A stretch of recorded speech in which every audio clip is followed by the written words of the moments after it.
So let's get started. So hey guys, it's Chloe, and for anyone that may not know me, I started my own charity at the age of 8. I am now 13, and I support the homeless community. I inspire the youth to be the change, be change makers, and I install water pumps in Ghana once a year. I want to thank you all for being here, and I also want to introduce my co-host, Trell Thomas. He is a media expert, activist, creator, and founder of Black Excellence Bruch. So let's welcome Trell. Hey everybody. Chloe, first of all, thank you so much for bringing us all together today for this kids rally. Like Chloe mentioned, my name is Trell Thomas. I am the creator and founder of an event series called Black Excellence Brunch, which, much like the space that we're in today, is a safe space for the Black community, for people to come and just celebrate our individual and collective excellence. And I'm so excited to be here with Chloe today and creating this safe space for all of us to be a part of this movement that is so very, very important and impacts the lives of so many. So Chloe, hats off to you, and thank you for bringing us here today. And I'm excited for what we're able to learn and share with one another. Thank you so much, Trell. So I want to let you guys know that we turned off the chat on here to ensure the safety of the youth that are here and to avoid any negativity. I want this time to be positive, informative, and to help spread awareness. And one last time, make sure to keep your video off during this event. Amazing. So everybody will just look at our faces the whole time. But no, I think I'm excited about being here, as I mentioned before. And we have some amazing speakers that are going to share with you all today. They have incredible stories and are just able to speak to us about what's happening right now in the nation, in the world. And so I'll bring in some of the speakers now, and if you could just give us an introduction of who you are, a very quick introduction, and yeah, we'll get started. So let us start with Fred. Well, first of all of you are better with technology than I am, so shout outs to all the young people on here, because it took me a second to figure out how to unmute myself. But first, before I start, Chloe, thank you for hosting this. You are an amazing young person, like so many amazing young people on here, and Trell is one of my really good friends and an excellent person, just a change maker in society. So I know we're in for a great show. But in terms of my background, well, first, I'm a writer. I have a book coming out next year, and I also work with brands such as Disney, HBO, and Netflix, places like that, and I help them get audience, people to watch their shows, people to buy products, so all around, I'm basically just a really good storyteller. He is. He definitely are. The next person that will have our introduction is Haile. Haile, would you like to come on? Hey, I'm here. Hi, everyone. Thank you so much, Chloe, for having me be a part of this rally. I think it is so important for our voices to be heard through all of this, and for everyone of all generations to be a part of this conversation. So thank you for having me. I'm a youth wellness activist and compassion activist. I'm also the CEO and co-founder of the Happy organization, which teaches kids how to eat healthy and take care of their bodies and minds. And I'm also an upcoming author. My book, Living Lively, comes out next month, and it's filled with delicious recipes and advice on how to be our best self. And so I'm just so honored to be a part of this conversation. I will most definitely be buying that book because I love to cook. So, most definitely. Next person we will be bringing on is Rob. Rob, would you like to introduce yourself? Yeah, can you hear me? Yeah. Rob, I love your shirt, first of all. Wow, I love that. Reminder, just a quick reminder. Everybody, my name is Robert Howard. I go by Rob. Born and raised in LA. What I get to do for work is working in education. I do a lot of trainings. I work in schools. I do camps for kids of color, doing something called restorative justice, which I'm not going to talk about right now because this gets kind of confusing. But I'm also an entrepreneur. I do podcasting and starting my YouTube and all the other things. I do music as well, music for children. And this is a shirt for my clothing line. Impressive. Impressive. That was a nice plug there, Rob. Next, we'll be bringing up Lindsay. Lindsay, can you give us an introduction about yourself? I can. Hi, everyone. Thank you so much, Khloe, for bringing us all together. My name is Lindsay Wagner. I'm a vice president at a global PR firm called Ketchum. I'm also a part of organizing and activist groups like Justice League NYC and the Gathering for Justice. And what I get to do during the day is I get to work with brands to tell their stories if they're going to be launching a product or if there's a celebrity or someone else that's working on a partnership with the brand. So I make sure that their stories are really told. But my passion work really comes in focusing on diversity and inclusion, which I do for our agency and I do for our clients. And I also make sure that whatever I can do to make voices heard collectively in the activism routes and social justice, I do what I can. So I'm so excited to be here. Thank you, Khloe. I'm so happy that you're here too, Lindsay. Next, let's bring up Mari. Hi. Oh, I don't know what to say. I don't know what to say. Introduce yourself. Okay, hi, my name is Mari Copeny. I'm 12 years old. And I'm an activist from Flint, Michigan. That's awesome, Mari. I love what you do in Flint as well. Next person, let's bring, that's it for right now. Awesome, awesome. Well, let's jump right into it then. Let's bring back Fred because I have a couple of questions for my friend Fred, who I have so much respect for. Fred, we saw on social media that you attended a peaceful protest in New York. Can you tell us a little bit what that's like? You know, we have a lot of kids who can't, take to the streets or haven't been protesting or don't even know what a protest is. Tell us what that was like. Well, I guess what I'll start with, Trell, is what a protest is. So basically, when things happen in the world and you want to make change, one of the ways of going about that is by protesting. You tell people who can write laws or make change in other ways that we want something to be done about something that's wrong, right? So in this case, the police didn't act so well or very good, or however you want to put that, towards Black people. And, this is something that's happened in the past, and we've historically used protests to stand up to police and tell our elected officials we want to see a change in how the police behave. So I attended a protest here in New York City about that.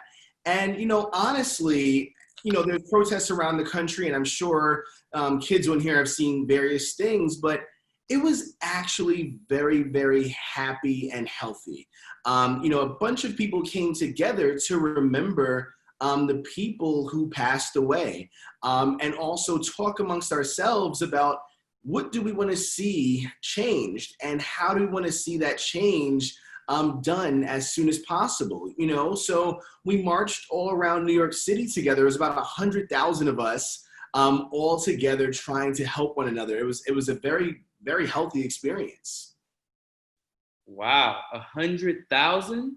Yeah. That's a lot of people. So young people all over the world, right, are watching what's going on. What message do you want them to focus on? I think there's two messages specifically. One, make room for joy, right? Like, there's a video of a young girl. She was probably a lot younger than the people on here, or the kids on here, maybe 5 or 6, and she's saying, some type of chant while protesting. And that's good. I want everyone on here to be as active as they want to. We have Khloe, we have Mari, we have Haile, who are all people who I've seen and look up to even as an adult. but also make sure you find time to enjoy your youth, right? And that's the thing that as adults, we don't balance very well, so we can learn something from you. Absolutely, absolutely. I mean, we can all learn a little something from Khloe. Absolutely. You know, and like I just said, and I think that a lot of young people don't give themselves enough credit. So I'm going to actually give Mari more credit than she just gave herself. So Mari is not just an activist from, you know, Flint, Michigan. She's like the activist, right? Flint, Michigan. She's been bringing water and supplies to people for honestly a good portion of her life now, and she's only 12, as she said. So I just want to make sure that all you young people who are doing phenomenal things, you tell the world to let everybody know how great you are. Love that. I love that. Yeah, I love that too. But Fred, I just learned about systemic racism. So how important is it for us to know about this? And I also just learned about Black Wall Street. The rioting that destroyed the Black community and the businesses, it destroyed what Black professionals created. How do we share these stories? Because the media keeps making us out to be the looters. Well, you know, I think the first part in terms of systemic racism, for those who are not familiar with what that is, I'm happy that you brought it up. This is actually something that I discuss in my book that's coming out next year. And the book is actually for people who are 13 and up to 19 years old. So this is perfect. So systemic racism is basically, in our society, there's all these things from education to law enforcement to even the media, right, that are controlled, and they oftentimes are controlled in a way that hinders or hurts Black people and people of color. So I'll give you an example. For me, I live in an apartment in New York City, and it's a pretty nice place. And when my fiance and I came to look at the apartment, at first they weren't very interested, not this apartment, but we were looking at apartments. The first apartment we went to, they weren't interested in renting to us because they assumed that we might not be people who could pay our bills or people who made a certain amount of money. We did make enough money to be there and to look at that apartment, but they assumed it based on the color of our skin. And because of that, they actually denied us the opportunity to apply for the apartment, right? So that's an example of the systems of racism, right? Where they didn't have to call us a name, they didn't have to use a slur, but because of the system of renting an apartment and their assumptions, we ultimately could not live at that place. And this is something that typically doesn't happen to white people. So these are the ways in which systemic racism impact us daily in all different parts of our lives. And then in terms of, you know, Black Wall Street, which again, Khloe, I think that's a phenomenal thing that you bring up. It was a horrendous time, but a phenomenal point for people to learn about. Black Wall Street happened, I believe, in the 1920s. And basically there was a part of Oklahoma, Tulsa to be specific, where Black people were thriving. They had businesses and banks and so on and so forth. A white woman actually lied and said that a Black man had did something to her. So some of the white people around the city ended up destroying that area. They destroyed all the Black businesses. They took planes and actually bombed parts of the areas, right? Parts of the area. So, you know, that's an example of actual looting and actual destruction, right, for no reason. Now, looting in general is a very interesting topic in that, you know, you shouldn't destroy other people's property and you shouldn't do certain things, but also we have to understand that in life, many things can be true. So if someone was, let's say, hurt or killed by police, right? You know, and people decide that they are frustrated and angry and they break a window. The two things aren't necessarily equal, right? Now, it doesn't make either thing right, but we have to assess as people, what is the ultimate wrong here? What is the thing that is a part of that systemic racism? The systemic racism is the police hurting or murdering someone, and the wrongdoing that we want to stop is the looting, but it's not for no reason.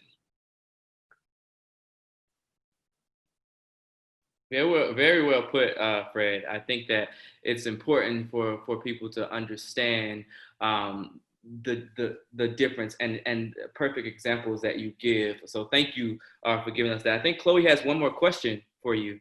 Sure. Yeah. So I know you do a lot of community, like a lot in the community, from rent relief and the Black Panther Challenge, which I joined into. And now you're speaking up against racial injustices. That's a lot on one Black man. So what are you doing for your mental health? That is a very good question. Right?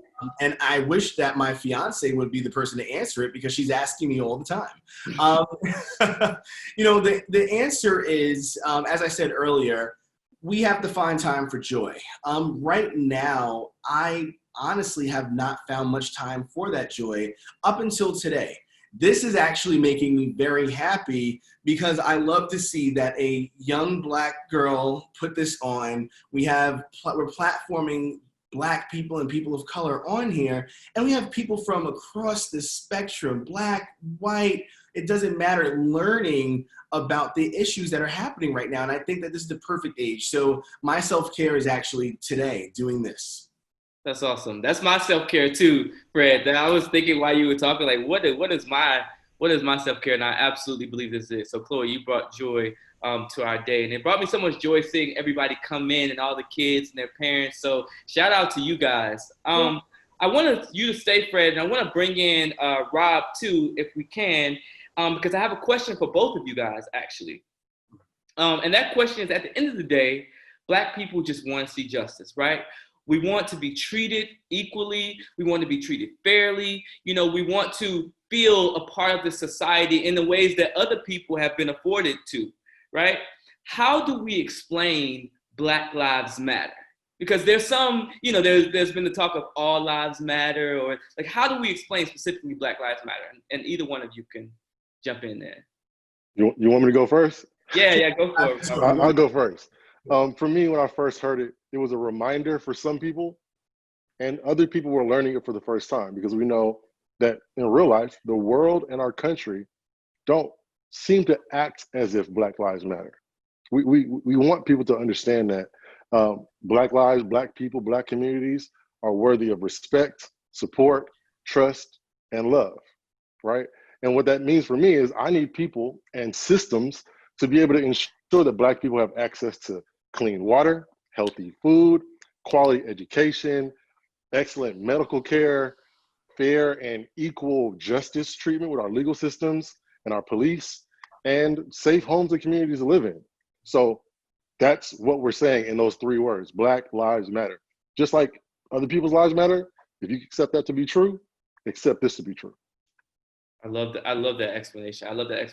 And Fred, if you, in your answer, if you could explain why it is important to make sure that we're using the word Black, right?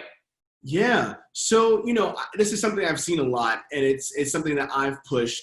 When you're talking about Black people and traumas and moments that impact us, you have to say that it's happening to Black people, right? And you have to be focused on uplifting Black people, because, to be quite frank with you, while there are communities of color, right, a lot of those same communities are not dealing with the trials and tribulations, the horrendous moments that we are. And actually, sadly, some of those moments are actually caused by other people of color, And this is the reality of, if there's something impacting a community, whatever that community may be, it could be something that's impacting Black women. Black women aren't necessarily the same thing as white women in terms of what they go through. There's something called intersectionality, where many things can be true at one time, right? So Black women live at the intersection of both being a woman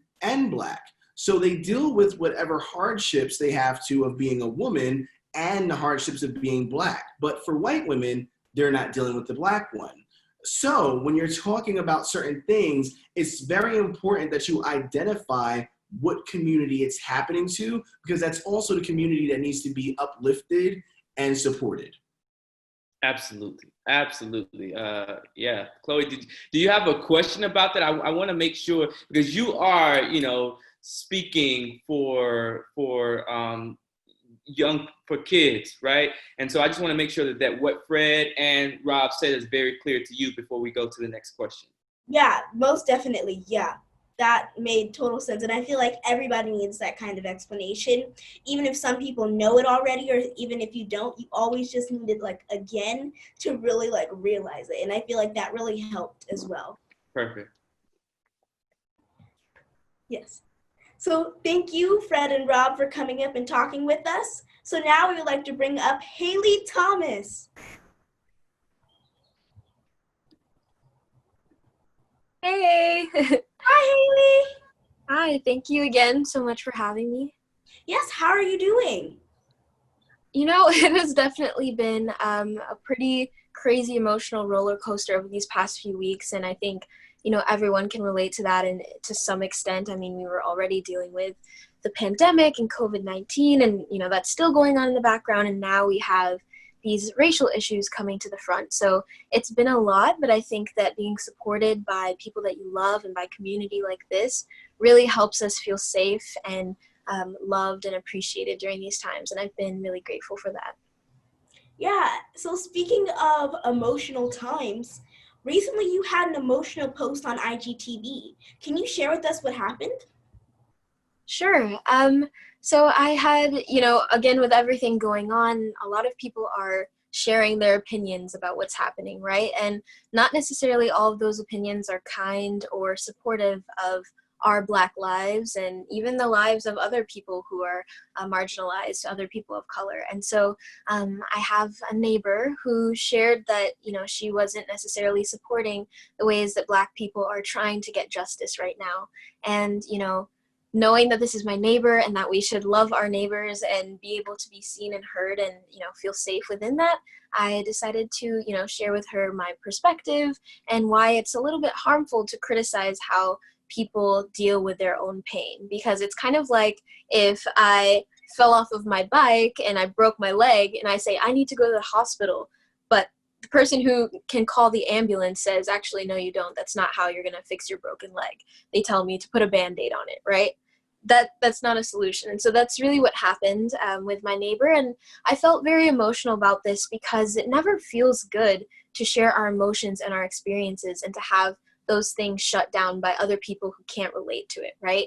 I mean, so many of us have experienced bullying or feeling like we're not good enough, and many times people can't relate to that experience, but there are communities that can, right?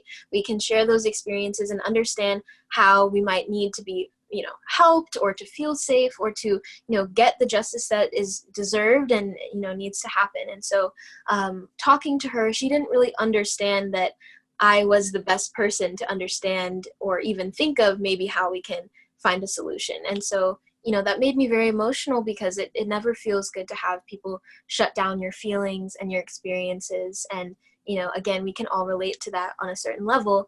But in the case of, you know, this movement and Black Lives Matter, this is on a, you know, a whole country scale, you know, and around the world even, Black people have to fight just to be heard and to be believed in the experiences that they face that are difficult. So with that, you know, it's very frustrating. But I think what was great about doing this emotional video was that I was able to speak my truth. There is so much truth in our emotions and sharing those things and even being passionate, but still compassionate through sharing that message. And so, you know, that video was really to tell my truth and to tell a universal truth, but also to open the door for people to learn and hear and understand an experience that, you know, they can't necessarily relate to.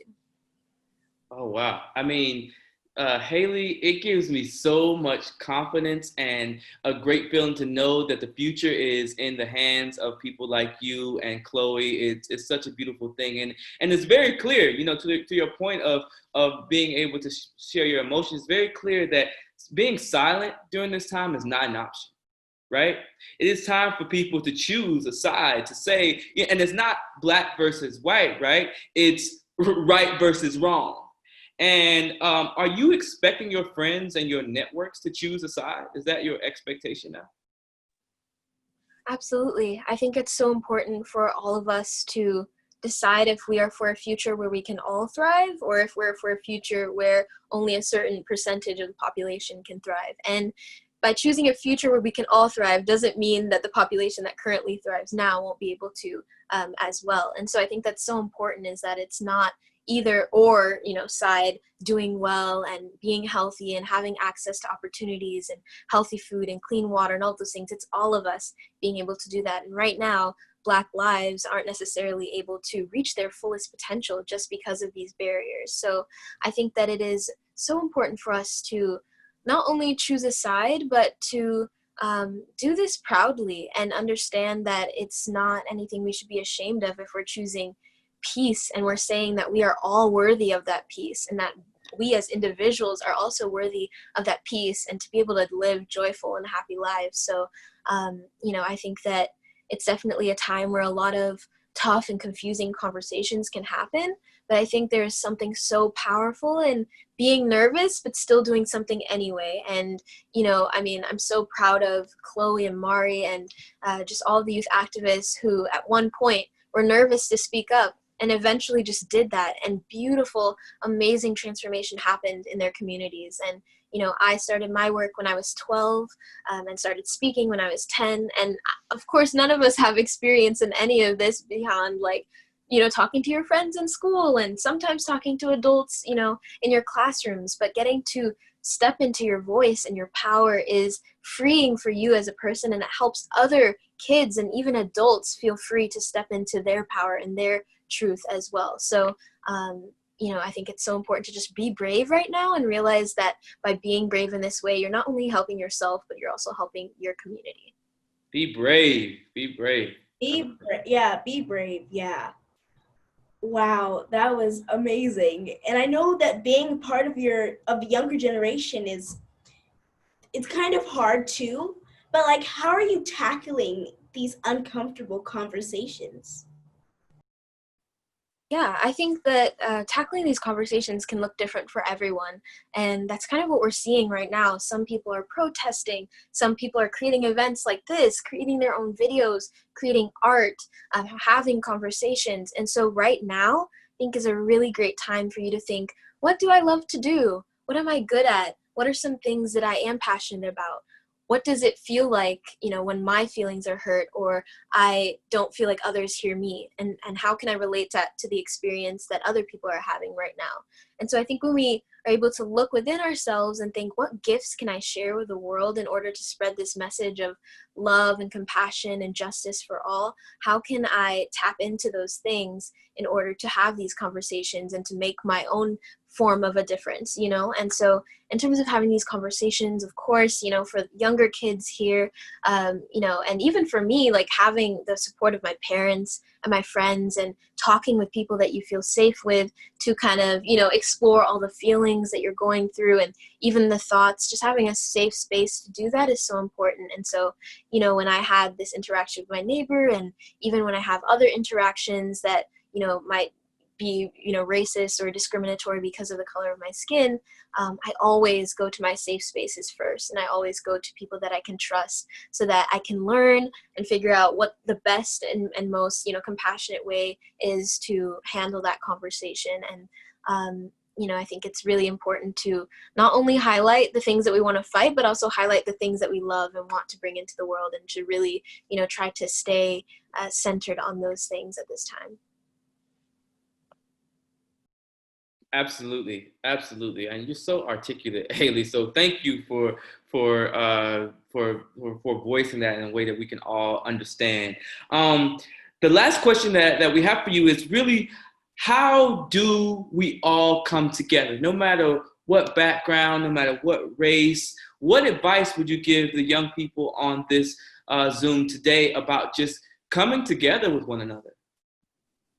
I think that the best ways that we can come together is to first be honest with ourselves and with others, be okay with not understanding and not knowing everything. None of us know everything, and none of us can fully know the experiences of other people. So that's why it's so important to be honest in that and to listen, to be able to hear other people and understand their experiences, or at least try to, and then to learn. So by taking steps to find out about the history of Black people in America and around the world. Find out about how Black people are impacted in this country today, and find out how, what a world would look like if everyone had the opportunity to thrive and be happy and healthy. And so learning is a big piece. And finally is just tapping into the love that we all are. At the end of the day, we are filled with so much love, and you can feel this when you hug your mom or your dad or your grandma or your grandpa or your best friends. That is the love that's going to transform this entire world. So it's really taking that and extending it out to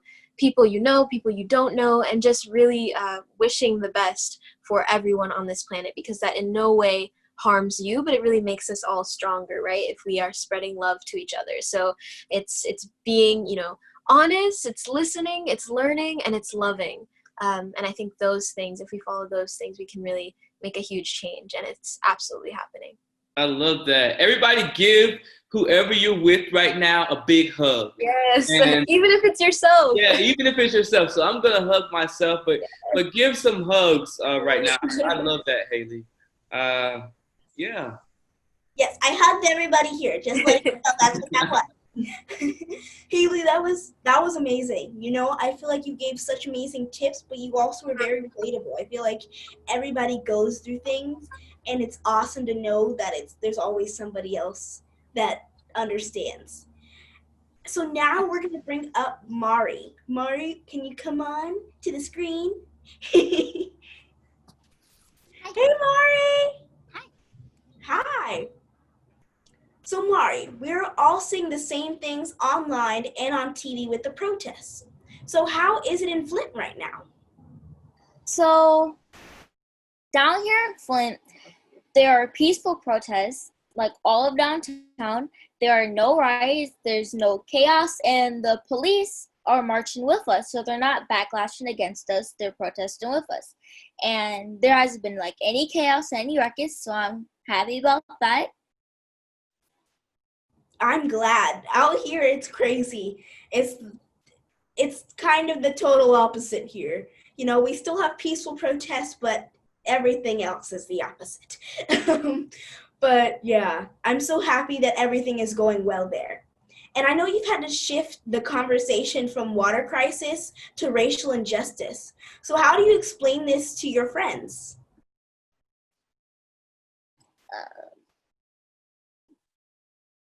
We talk about both.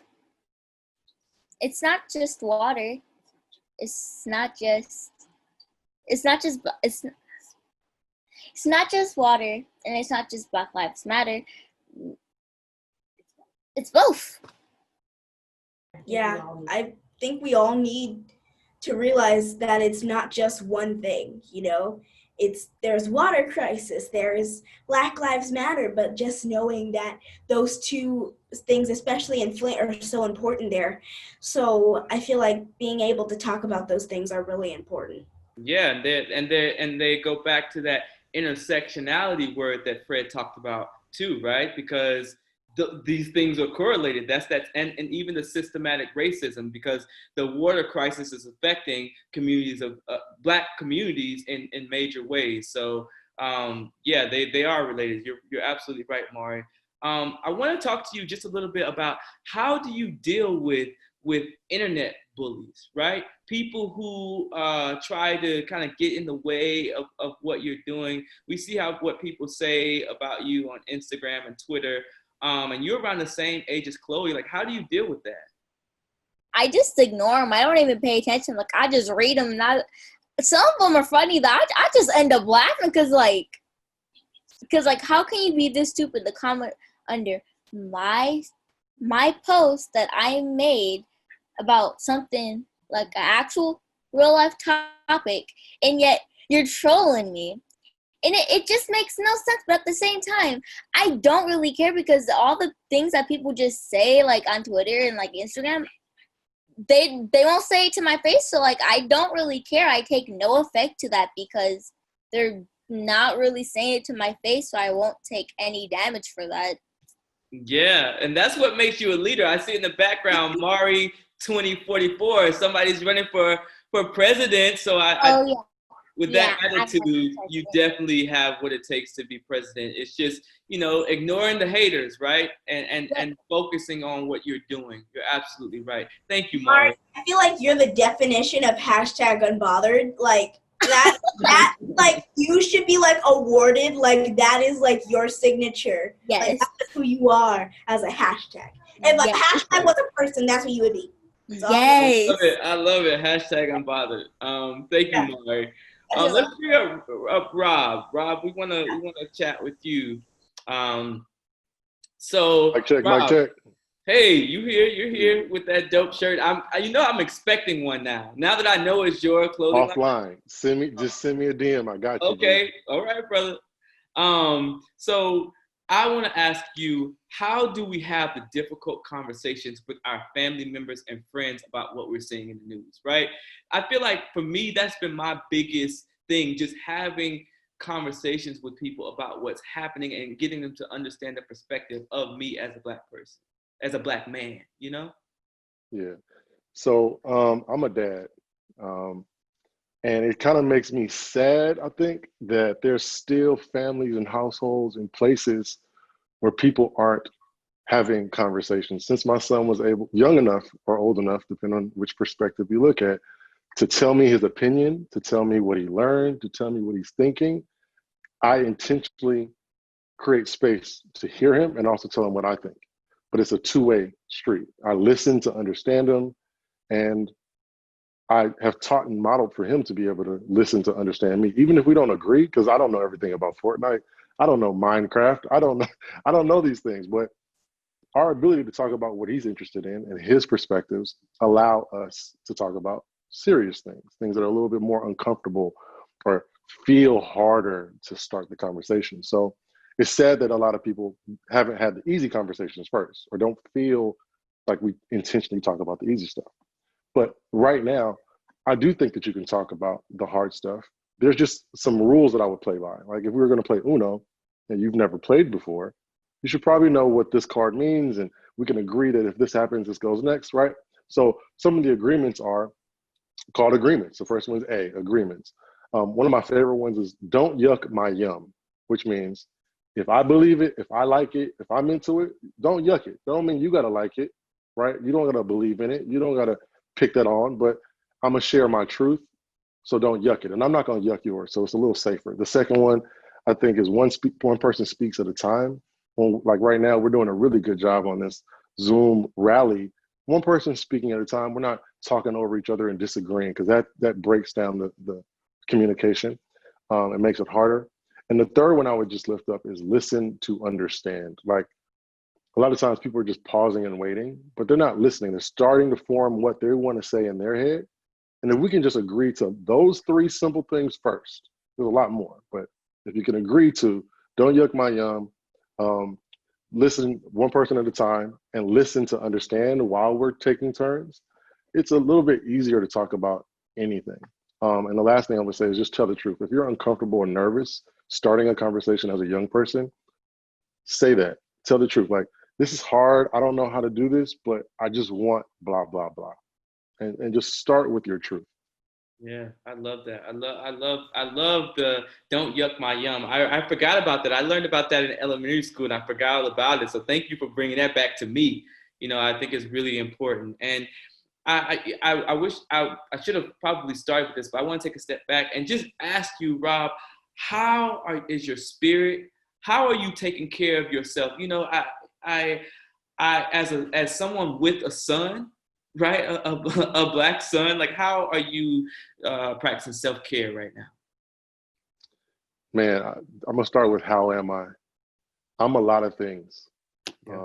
What I know is I've learned about myself that depending on what I'm thinking about, it impacts my feelings. So if I'm focused on my children, I feel one thing. If I'm focused on my favorite food, I feel another thing. If I'm focused on COVID, so where I focus, I feel.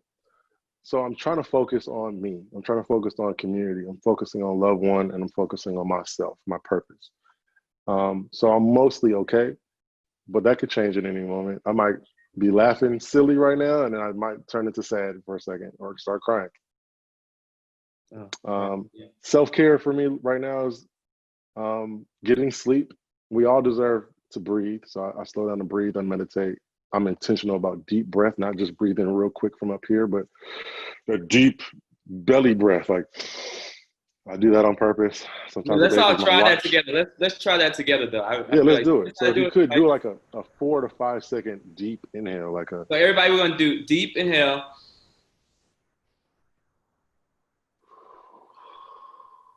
Yeah. So there's a slowdown, right? Even before you called me in, I did that right before I went on. I'm drinking water. That's what's in here. Some delicious water, because we all need water. So just taking care of my basic needs, making sure that I'm eating, because sometimes I get so into internet and busyness and other things that I forgot to eat, and that affects how I feel too. So that's not self-care. I set in some time to laugh. I watched one of my favorite cartoon movies. I love things that are funny, so I need some of that. I remind myself that I'm important, that I'm a blessing, that I have a sacred purpose, that I'm valuable, that I should be welcome when I go into a place. And I just affirm myself that I'm a good person, that I'm gonna be doing good. And I teach my friends and family to do the same. So that's my self-care practice. And I hug myself, loving on myself. I know, yeah, that felt good earlier. Yeah, that was good. Haile let us do that. Yeah. Thank you, Rob. Yes, thank you, Robert, for that deep breaths in. I feel like I needed that today. Like, those are great. Those are really great. And I just want to know, how do we explain what, this is actually going a little off the self-care route. Let's get it. But how do we explain what an ally is, and how do they support the Black community? Yeah, so I love the idea of allies. I am a lot of things. I'm a dad, I'm a Black man, I'm an entrepreneur, I work in education, I'm now a YouTuber, like I'm a lot of different things, right? So for me, an ally is being able to say, even though I'm not one of those, I'm your teammate, I got your back, right? So as a man, I've been an ally to women.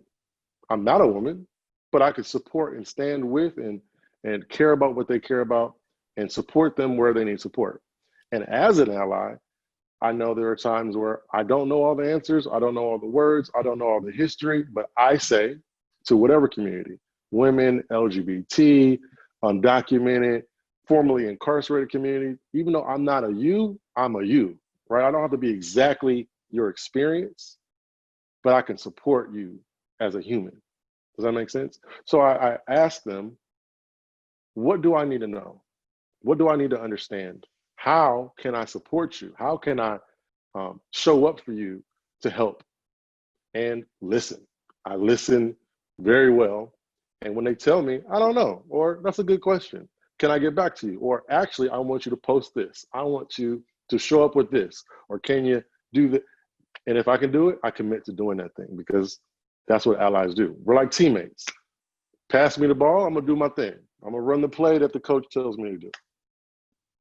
I love it, teammates. You're a team. You're a team. That's how we work together. Yep. So also, what do we do if everyone tells us that you're too young to do this or you're too young to do that? You know, if like you're too young to do anything, and then how do we take a stand? So I've been a young person before. What's crazy about life is if you keep living, you'll go on from the age, right? So at the age that I'm at now, I do remember feeling and being told, oh, you're too young to do that. And then also at certain times saying, you're too old to play with that or think like that or to enjoy it. So what I know about the world is there's limiting beliefs. And maybe those people who tell young people, you're too young, they were put a limiting belief on them. Like, you can't because I can't. You can't because I couldn't. Or it could be because of fear, right? Like, I'm afraid that if you, right? But you don't know. But my mom, when I was younger, she was someone that gave me a lot of the opposite. She gave me empowering beliefs. She told me, even when I didn't want to hear it, you could do anything that you want to do if you put your mind to it. And what's weird is, as an adult now, I'm still trying to grab what my mom said and throw away what the haters say. But the motivation for that is, I would love to prove my mom right. My mom believed and said to anyone, my son is special. Robert is smart. He can do everything he puts his mind to. He's special. He can do it. Not because he's special, but he can do it, right? And the haters and people that didn't like me or just didn't believe in me, I want to prove them wrong. So I want to prove my mom right. And I want to prove the haters wrong and show them and teach them that if I can do it, you can do it. The same thing that you do, Khloe, right? There's some things that you've done masterfully that I have never tried and never executed. But I see you and I go, wow, well, if she could do it, let me see what I can do, right?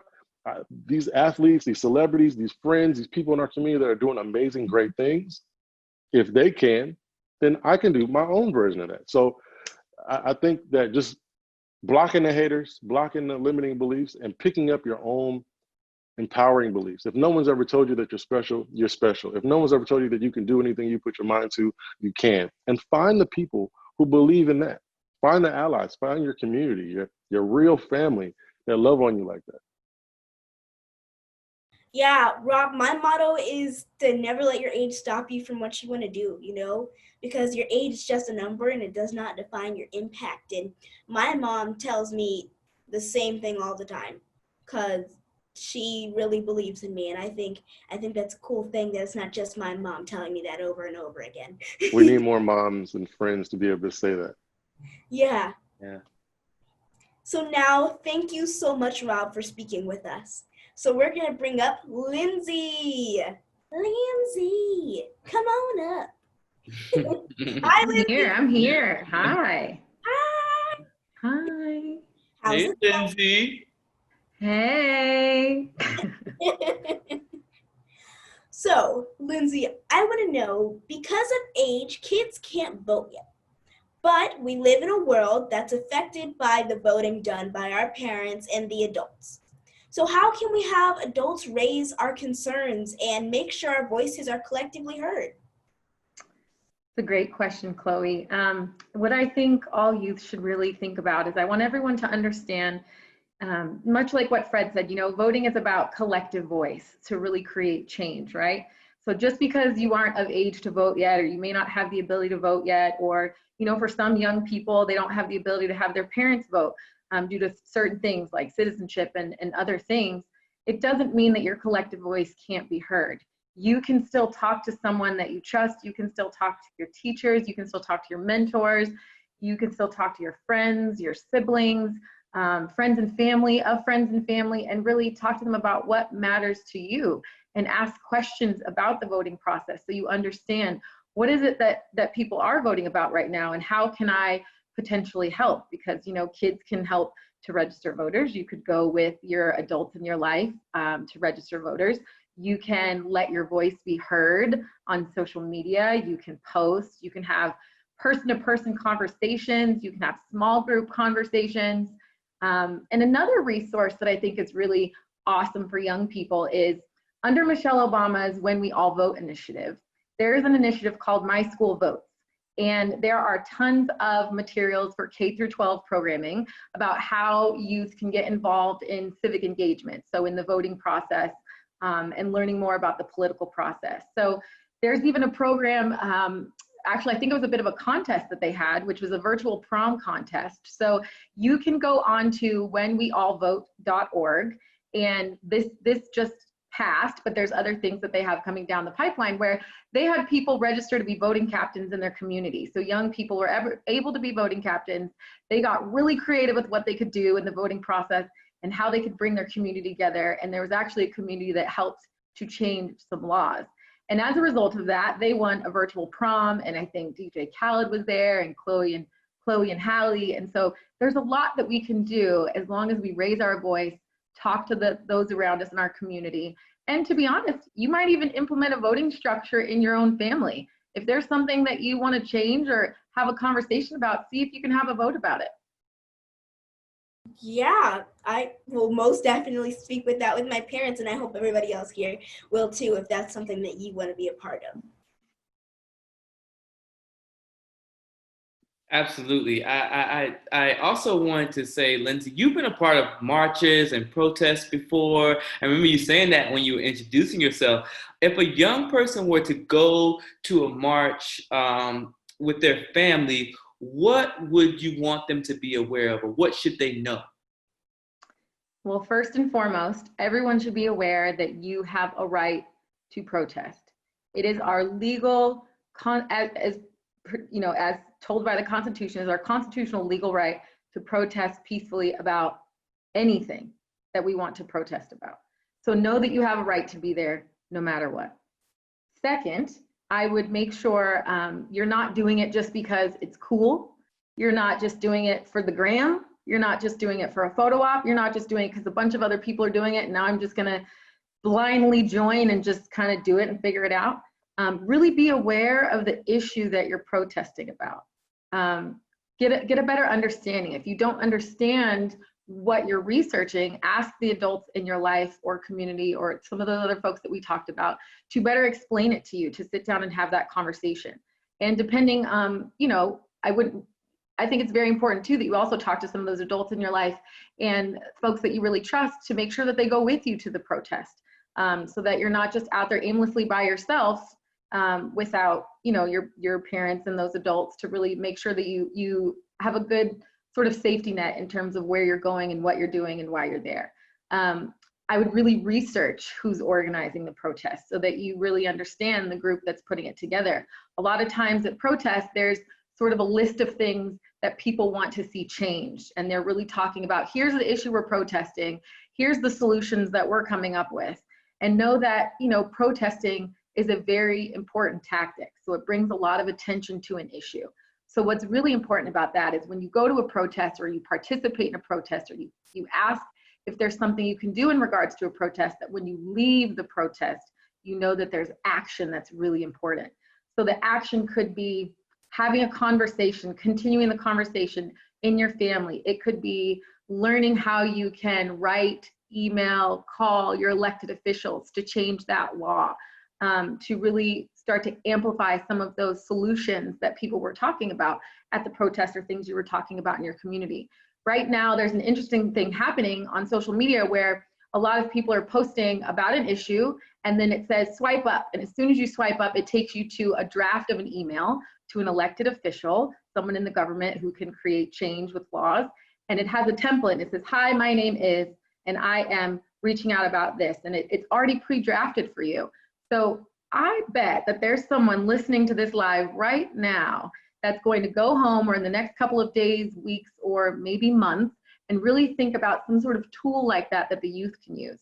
How can the youth create something for the youth where it can be a template to make sure that your voice is heard and you're really reaching out to the people in the community that can create that change that you're looking for?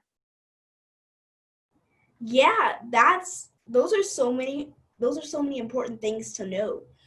And so, talking about how to get the word out more, how can we as young people get our business ideas going and how can we get them out there? Well, one good thing to note is that a good business either solves a problem or it meets a need.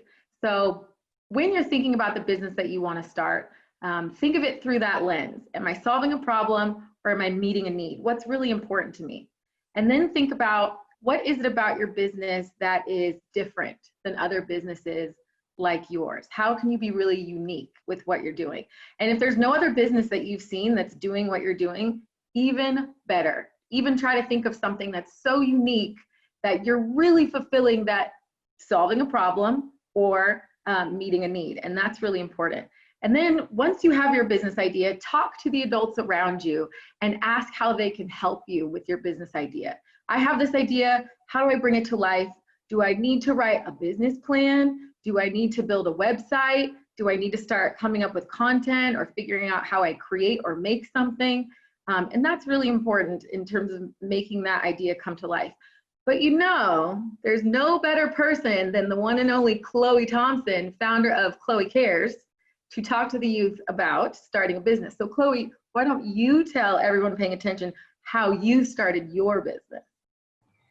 in with a plan. You know, you always have to start with a plan because you can't just shablam, oh wow, I started a business just because you thought of it. It's not going to work like that. You have to plan out each thing. You know, you have to make sure that you have your business plan. You have to make sure that what you're doing, you make sure that you're having some kind of impact. Or if you want to do something that you make profit off of, try to figure out something that you love to do or you love to make, and even see if you can incorporate it with that. You know, there's so many opportunities and there's so many amazing things that a kid's mind can come up with. So I just say, figure out what you do, figure out what you want to do, and make a plan. That's really all that's to it. Yeah. Awesome. Whether you're a youth or you're an adult, I mean, that's exactly how it's done, Khloe. That's really, really important. And I'm so, so proud of you. We're all so proud of you. Thank you. So thank you so much, Lindsay, for coming up and talking with us. So we are going to be bringing up our very special guest. Yes, I know we have a special guest. It's a surprise, okay? They're going to be coming up very soon. I'm very excited. He is a Grammy recording artist. Let's welcome Grammy-nominated artist. Let's welcome Major! Woo!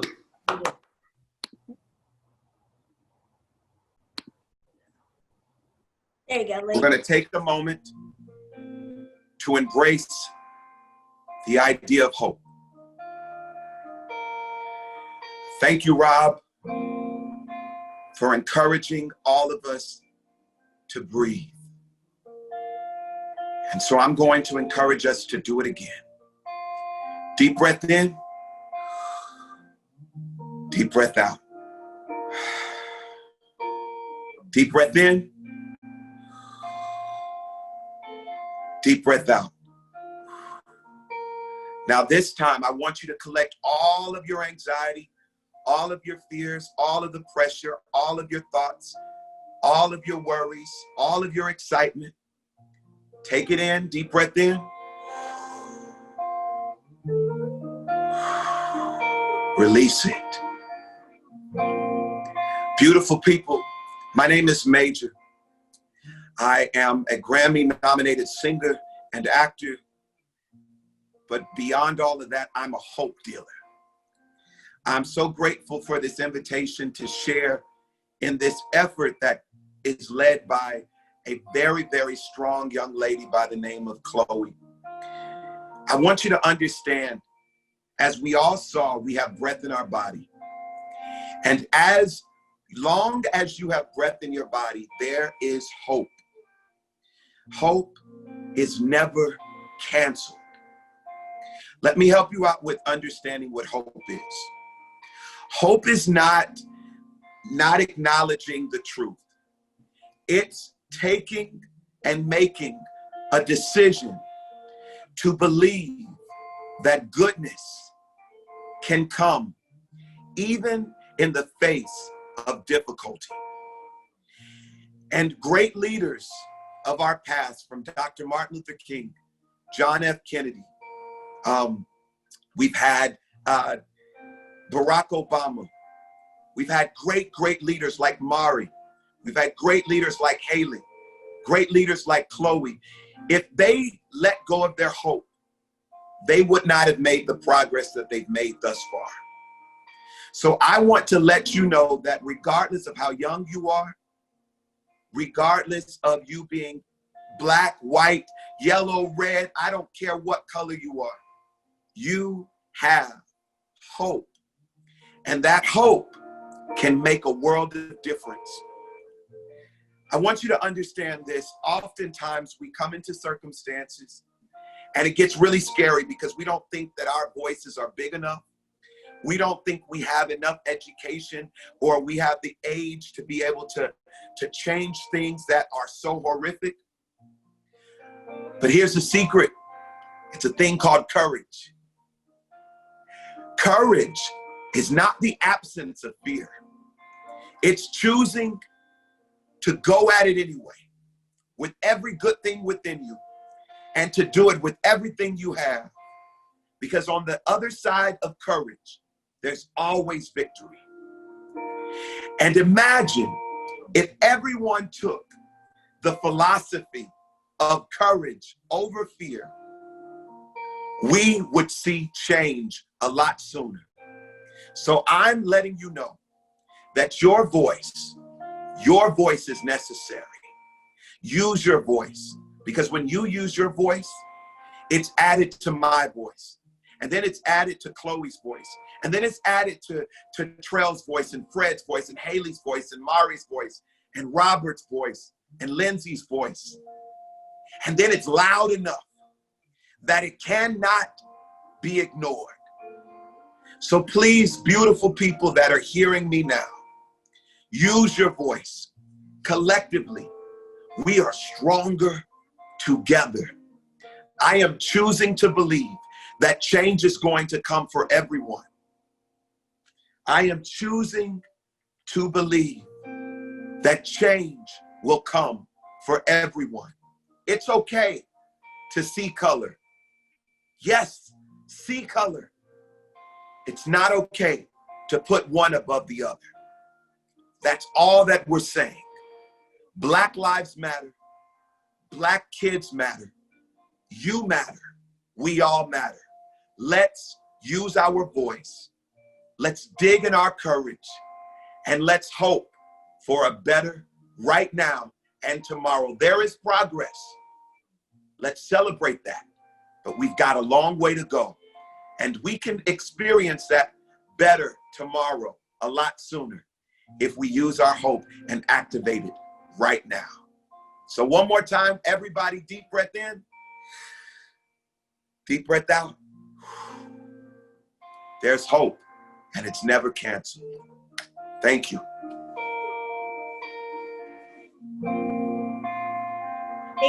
That was beautiful. I feel like we all that was a beautiful message of hope.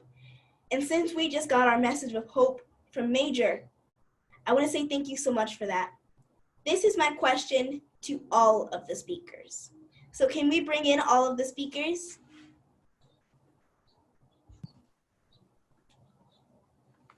Okay, there's Haile,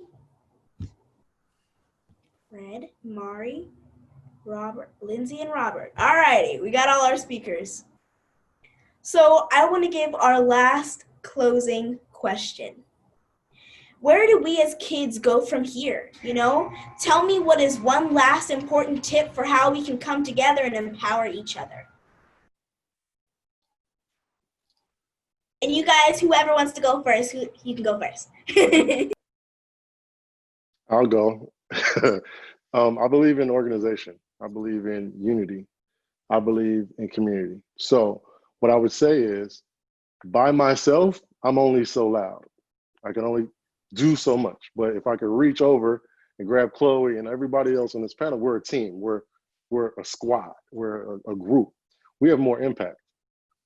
So when I feel something, to be able to tap into someone, to be able to help meet the needs. Maybe I need a hug. Maybe I need encouragement. Maybe I need information.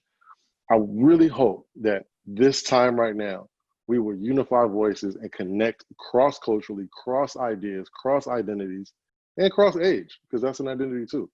I really hope that young people's voice don't get lost in this. So I really need young people to speak up and demand to be heard, because adults sometimes oppress kids. Historically we have. So just continue to lift your voice and lift your concerns.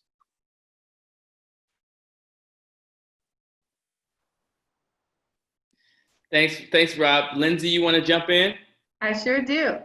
So, you know, I'm going to piggyback on a bit of what Rob said. I think it's really important to lean in on community right now. Lean in with each other, support each other, have conversations, have the courage to start a conversation that matters and means something. And know that if there's something you don't understand, that just means you need to do some research and put in some work to really get a better understanding of what it is that you don't understand, and ask questions and look for what you need. But I think more importantly than anything, know that the power is already within you. We can all sit here and tell you all of these great tools and uplift each other, but just know that everything we are basically telling you is already inside of you. So just know that you are already very powerful, you are valuable, you are appreciated and you matter. And Absolutely. we appreciate you. Yeah, everybody here matters. Everybody in the world matters. Absolutely. Yeah. Mari, what do you think? How can we come together? To be honest, I don't really know how to answer that question. I mean, I know how to answer any other question, but this question is just hard. Yeah, I mean, and I love that you were honest about that. That's what Rob talked about earlier. If it's hard, say it's hard. You know, Fred, what do you think? Well, I agree with Mari in that it is a hard question, right? It's something that people have been trying to figure out since as long as people have been coming together, right? How do you come together in ways that can affect change and in ways that can change the future, really? And I think that the things that Lindsay and Rob said are at the foundation of it. It's about listening, learning, and being open to honestly sometimes being wrong and having to grow, right? Like, I've learned a lot about what's going on in Flint from Mari, or I've learned a lot about what's going on just in the spaces of youth from following Khloe and people like that. And just because I'm older than them doesn't mean that I actually know everything. One of my favorites, Erykah Badu, has said plenty of times that, the wisest man knows that he knows nothing at all. And I think that's important for young people, for women, for everybody to know that you still have to grow. And that's how we can come together. I love that. And I love that you referenced Erykah Badu. Man, we soul brothers. Let's wrap it up with Haile. Haile, what do you think? How can we come together?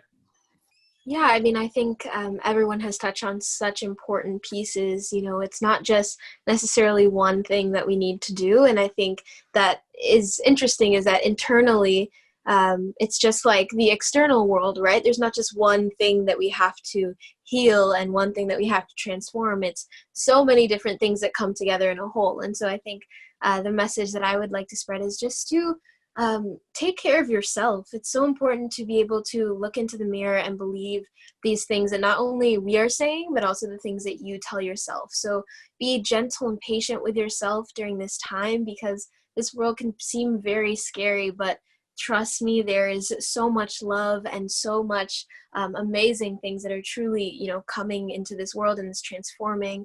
And so I think not only believing in that is important, but also really treating ourselves with the love and kindness that we hope to see in the world and to spread is really, really important, and something that, we tend to forget ourselves through this. And, this has been mentioned. It's just like, it's so easy to get caught up in everything that's going on outside of us and not even pay attention to what's happening inside of us. So if we can really work through and face the emotions that we're feeling, whether that's confusion, frustration, fear, anxiety, or even hope and joy and all those things, like really be present in those things, be there with it, don't shut it down or avoid it, and really work through it, because doing that yourself not only helps you, but it also helps your friends, your family, your community, and then your global community as well, because that's really what shapes how we show up, is how we feel. If we're inspired, if we're sad, if we're angry, all those things spark something in us to take action. So I just hope that you all can take care of yourselves and take care of your family and just practice lots of self-love right now. Trell, to end this, I want to do something great. So What? I know we talked earlier about doing a big chant together. So everybody, if you would like to turn on your videos and your mics, on 3, we're going to chant Black Lives Matter together, okay? Yeah, everybody turn on your videos. This is going to be awesome. I love that, Khloe. What a great idea. And I'm so excited to see everybody's faces at home. Hey, everybody. Wow, so many amazing faces, so many nice smiles. Hey. Hi. Hello, everyone. So, on 3, ready? 1, 2, 3. Black Lives Matter. I love it. I love it. I love it. I love it. Thank you, everybody, for coming, and goodbye. Thank you, guys. Thank you, guys. You. See you all later. Thank you, Speak for the Bye-bye. South. Goodbye.